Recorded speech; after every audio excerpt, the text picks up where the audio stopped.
तो आज जो है कि जैसे कि टेंथ हम लोग बैक क्लास में पढ़ चुके हैं और अब जो है आज उसके बाद स्पीक करने के लिए कुछ स्पोकन स्ट्रक्चरों की जरूरत पड़ती है। तो आज के बाद जो क्लास चालू होगा वो हर संडे को जो है स्पोकन स्ट्रक्चर हम लोग कुछ संडे तक आगे तक पढ़ेंगे, जिसको ऐड करने के बाद फिर हम लोग स्पीकिंग करना शुरू करेंगे। तो चले कुछ जो है स्पोकन स्ट्रक्चर पढ़ लेते हैं।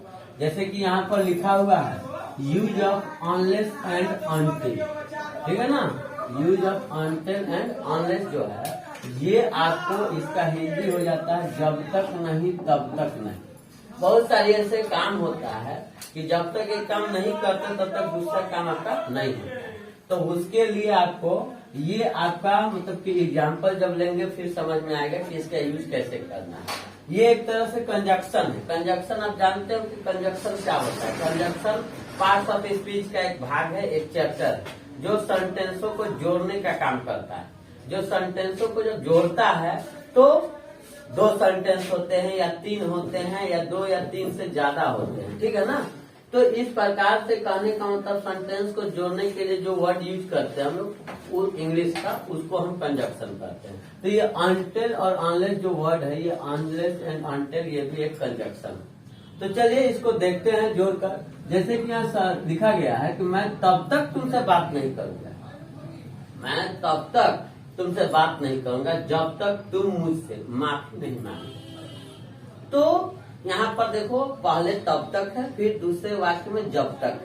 ये एक साथ नहीं रहेगा, ये हमेशा हिंदी जब लिखेंगे तो दोनों का स्थान अलग अलग रहेगा, लेकिन इंग्लिश दोनों का एक ही साथ आएगा, ठीक है ना। और इसमें सेंटेंस दो हो गया।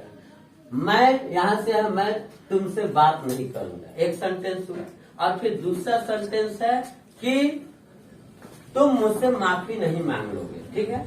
दो सेंटेंसों को जोड़ने की जो प्रक्रिया है उसको हम जो है ना ये यूज करके जोड़ेंगे, ठीक है ना। तो चलिए अब जैसे कि मैं तुमसे बात नहीं करूंगा, ये सिंपल फ्यूचर टेंस है। मैं तुमसे बात नहीं करूंगा तो इसको हम बनाएंगे आई शैल नॉट लगाओ या आई विल नॉट लगाओ, कोई दिक्कत नहीं है। तो आई विल नॉट और टॉक यू, तो टॉक टू यू, तुमसे बात नहीं करूंगा। I shall not talk to you या I will not talk to you. एक सेंटेंस लिख दिया, मैं तुमसे बात नहीं करूंगा। और तब जब तक और तब तक का जो इंग्लिश है अनलेस एंड अनटिल वो लगाएंगे। तो उसके बाद लगा हुआ है यहाँ पर अनलेस एंड अनटिल।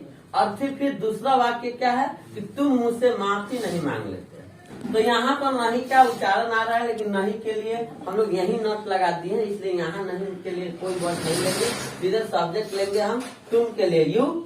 और उसके माफी मांगने का इंग्लिश जो होता है या तो अप्लाई बोलो या फिर बेग पार्डन भी होता है।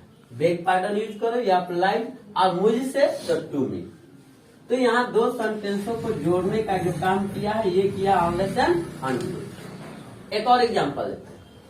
आदित्य जब तक पढ़ाई नहीं करेगा तब तक मैं उसे साइकिल नहीं खरीद कर दूंगा। तो यहाँ पर जो है कि दूसरा सेंटेंस है, यहाँ भी उसी पैटर्न का सेंटेंस है। तो आदित्य विल नॉट स्टडी, जब तक पढ़ाई नहीं करेगा, यानी कि आदित्य पढ़ाई नहीं करेगा पहले बनेगा। तो Aditya will not study, Aditya पढ़ाई नहीं करेगा। और उसके बाद अनलेस एंड अनटिल का प्रयोग करेंगे फिर बीच में। और फिर दूसरा है क्या कि उसे साइकिल नहीं खरीद कर दूंगा। उसे कौन नहीं खरीद कर देगा? मैं। तो मैं सब्जेक्ट हुआ आई, और आई के बाद बाई आ बाईसाइकिल, ठीक है ना, बाई या बाईसाइकिल। यहाँ पर आपको नॉट का प्रयोग नहीं करना है, नॉट एक ही बार लगाना है। तीसरा एक सेंटेंस है कि तुम तब तक परीक्षा पास नहीं करोगे जब तक तुम कठिन परिश्रम नहीं करोगे। ये बहुत फेमस सेंटेंस है, ये एग्जाम वगैरह में ट्रांसलेशन में यूज होकर आता है आपके एग्जाम में कि तुम जब तक जो है कि मतलब कठिन परिश्रम करोगे नहीं तब तक परीक्षा कैसे पास करोगे। तो तुम परीक्षा पास नहीं करोगे, इसका बनेगा। तो यू विल नॉट और pass at the examination, you will not pass at the examination. अब फिर ये वर्ड रहेगा अनलेस एंड अनटिल। और फिर क्या है दूसरा कि तुम कठिन परिश्रम नहीं करोगे। तो दूसरे के लिए you do hard work, you do hard work. तो इस तरह से इस जैसे तीन एग्जाम्पल हुए, तो जब इस पर हम 5, 7, 10, 15 जितना एग्जाम्पल बनाएंगे फिर उस पर जो है क्लियर होगा। ठीक है, देखो जैसा कि अगर हम लोग स्ट्रक्चर पर है, ये भी सेकेंड स्ट्रक्चर हुआ यहाँ पर, ये भी एक स्पोकन स्ट्रक्चर है। इसमें आपको समझना है यूज ऑफ के बाद लिखा है व्हाट और सब्जेक्ट लाइक द मोस्ट, उसके बाद यहाँ गेरंड लिखा हुआ है, यहाँ ऑब्जेक्ट लिखा हुआ है। गेरंड का मतलब होता है ग्रामर में V4, किसी भी वर्ब में ING लगाते हैं वो V4 कहलाता है, उसी को ग्रामर में वर्ब की दुनिया में गेरंड कहते हैं।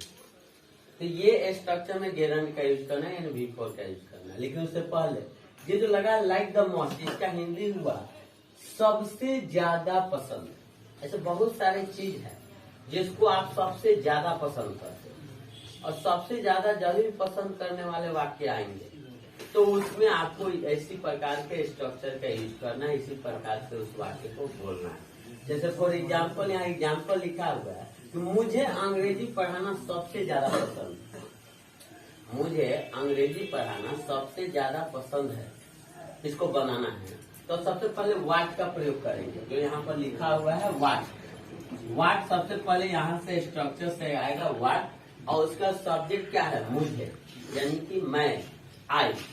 तो व्हाट आई, और तब लगाएंगे सब में हम like the must. Like the must, must जो होता है मोर का सुपरलेटिव डिग्री मस्ट होता है, मस्ट मतलब सबसे अधिक। तो यह व्हाट आई लाइक और द मस्ट, लाइक मतलब पसंद करना होता है, तो सबसे ज्यादा पसंद करना हो गया लाइक द मस्ट। और उसके बाद गेरंड का मतलब V4 बोले तो यहाँ वर्ब क्या है पढ़ाना, पढ़ाना वर्ब है, तो वर्ब का टीच होगा यहाँ पर, और टीच का V4 टीचिंग, और तब क्या ऑब्जेक्ट है इंग्लिश, तो टीचिंग इंग्लिश। तो what I like the must, teaching English. अब जैसे कि सेकेंड एग्जाम्पल यहाँ लिया गया, तो यहाँ सब्जेक्ट सिर्फ चेंज है, वहाँ मुझे था, यहाँ मेरी प्रेमिका है, कि मेरी प्रेमिका को हिंदी गाना सुनना सबसे ज्यादा पसंद। तो सब्जेक्ट अब मेरी प्रेमिका आ गया, तो सबसे पहले तो व्हाट सब्जेक्ट स्ट्रक्चर के अनुसार व्हाट ले लिया, और मेरी प्रेमिका का आप लिखो माई लवर या माई डार्लिंग, कुछ भी लिख सकते हो। तो माई जो है कि लवर सब्जेक्ट हो गया, और तब फिर लगा देना like the must, like the must हो गया। अब देखिए यहाँ पर क्या होगा कि जब सब्जेक्ट जो है कि आपको ये आ गया, मतलब कि नाउन के रूप में आया सिंगुलर पर्सन में, तो यहाँ लाइक्स हो जाएगा, क्या हो जाएगा V5 का प्रयोग करेंगे, तो लाइक्स द मस्ट, यहाँ हो जाएगा लाइक्स द मस्ट। और तब यहाँ पर सुनने के लिए लिसन का प्रयोग करेंगे, तो लिसन का V4 लिसनिंग होगा, तो लिसनिंग, और तब द हिंदी म्यूजिक। द का प्रयोग इसलिए किया गया है कि कोई खास चीज है, खास कोई म्यूजिक है, तो द का प्रयोग किया गया आर्टिकल द हिंदी सॉन्ग, ठीक है ना, हिंदी म्यूजिक लिखो, हिंदी सॉन्ग लिखो, कोई दिक्कत नहीं। तो स्ट्रक्चर नंबर जो है दूसरा स्ट्रक्चर पर ये आपका प्रयोग था कि like the must. Like the must का प्रयोग कैसे करेंगे, तो इस पर अब एक्स्ट्रा और भी एग्जाम्पल हो सकता। मुझे हिंदी फिल्म देखना सबसे ज्यादा पसंद है, ठीक है, मुझे बेसन का सब्जी खाना सबसे ज्यादा पसंद है। इस प्रकार की कोई भी चीज जो सबसे ज्यादा आपको पसंद है, उस प्रकार के वाक्य को आपको बना लेना है। अब देखिए दूसरा स्ट्रक्चर है कि यूज ऑफ, पहले सब्जेक्ट है, उसका डोंट माइंड डजंट माइंड है, सब्जेक्ट के बाद डोंट माइंड और डजंट माइंड है।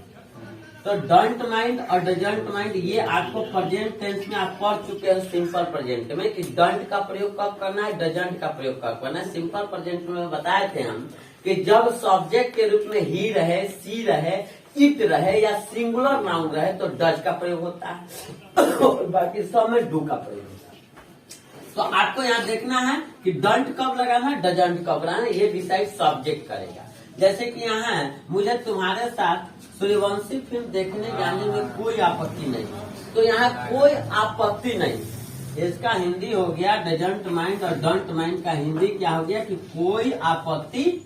बहुत सारे कार्य है जिसको आप करते हो अपने दैनिक जीवन में, किसी के साथ करते हो, किसी के लिए करते हो, कहीं जाकर करते हो, और उस काम को करने में आपको कोई हेजिटेशन नहीं होता है, कोई लाज शर्म नहीं होता है, कुछ नहीं होता। आप अपने मतलब दिल का सुनते हो, अपने ब्रेन का सुनते हो, और आप उस काम को करते हो कि हाँ भाई मैं आपके साथ एक काम कर सकता हूँ, इसमें मुझे कोई आपत्ति नहीं। तो उसी प्रकार के वाक्यों को यहाँ पर इंडिकेट करने हैं, मतलब कि अब देख लो, जैसे कि मुझे तुम्हारे साथ सूर्यवंशी फिल्म देखने जाने में कोई आपत्ति नहीं, तो पहले हम लोग लिखेंगे मुझे का सब्जेक्ट आई हो गया। जब आई लगा तो डोंट लगेगा, डजंट लगेगा नहीं, तो आई डोंट लगा हुआ है। और आई डोंट के बाद क्या लगाना है, तो माइंड, आई डोंट माइंड, और उसके बाद गोइंग। अब क्योंकि इसमें भी यहाँ लिखा हुआ है गेरंट, तो फिर वही बात V4 का प्रयोग करना है। तो वर्ब यहाँ क्या है, जाना, तो जाना गो, और गो का V4 गोइंग। तो I don't mind going to, क्या करने जाना है, टू वॉच, फिल्म देखने जाना है हम लोग को। तो watch the Suryavanshi movie, watch the Suryavanshi movie, और द लगा फिर क्योंकि ये स्पेशल है तो द सूर्यवंशी मूवी लगा। और उसके बाद क्या था, यहाँ एक अदर वर्ड था, अदर वर्ड तुम्हारे साथ, साथ का होता विद और विद यू, तुम्हारे साथ विद यू। तीसरा, इसका दूसरा एग्जांपल लेते हैं। अब सब्जेक्ट मैं मुझे की जगह पर उसे, तो उसे रविवार की क्लास जाने में कोई आपत्ति नहीं, उसको रविवार की क्लास करना है क्योंकि इंग्लिश पढ़ने जाना है, कोई दिक्कत नहीं है। वो हर काम को छोड़कर वो आएगा और रविवार का क्लास करेगा, तो रविवार को क्लास करने में कोई आपत्ति उसको नहीं है। उसे के लिए यहाँ पर क्या लग गया, ही लग गया, क्योंकि सब्जेक्ट अब मुझे की जगह पर उसे है तो उसे का यहाँ ही लगा है, और ही के साथ भाई डजंट लगेगा क्योंकि डंट तो लगेगा नहीं। तो यहाँ डजंट हो गया, यहाँ डंट था, आई कौन सा, यहाँ ही कौन सा, डजंट होगा। फिर माइंड का प्रयोग करना है सब में, और माइंड के बाद अब वर्ब खोजना है। फिर जाने की बात, कोचिंग जाना है, रविवार की क्लास करने जाना है, तो जाने की बात है तो गोइंग, फिर गोइंग टू और class of Sunday, class of Sunday, मतलब रविवार का क्लास जाने में आपको कोई दिक्कत नहीं। अगर यहाँ पर सेंटेंस ये भी हो सकता था कि उसे रविवार की क्लास करने के लिए, रविवार के क्लास करने के लिए कोचिंग जाने में कोई आपत्ति नहीं है। तो यहाँ हो जाता माइंड के बाद गोइंग टू कोचिंग, पहले हो जाता गोइंग टू कोचिंग, और तब हो जाता for class of Sunday, for लगता के लिए, रविवार के क्लास के लिए, तो फॉर, और तब उसके बाद हो जाता आपको क्लास ऑफ संडे। तो इस प्रकार से मतलब कि जो भी स्ट्रक्चर है ये तो एग्जाम्पल के रूप में आपको 2, 1 या 3 बताया जाएगा, लेकिन जब उसका प्रैक्टिस आप करोगे फिर जाकर आपका क्लियर हो जाएगा। तो जितने स्ट्रक्चर हुए, 3 स्ट्रक्चर हुए, तीनों पर आपको क्या करना है, प्रैक्टिस करना है।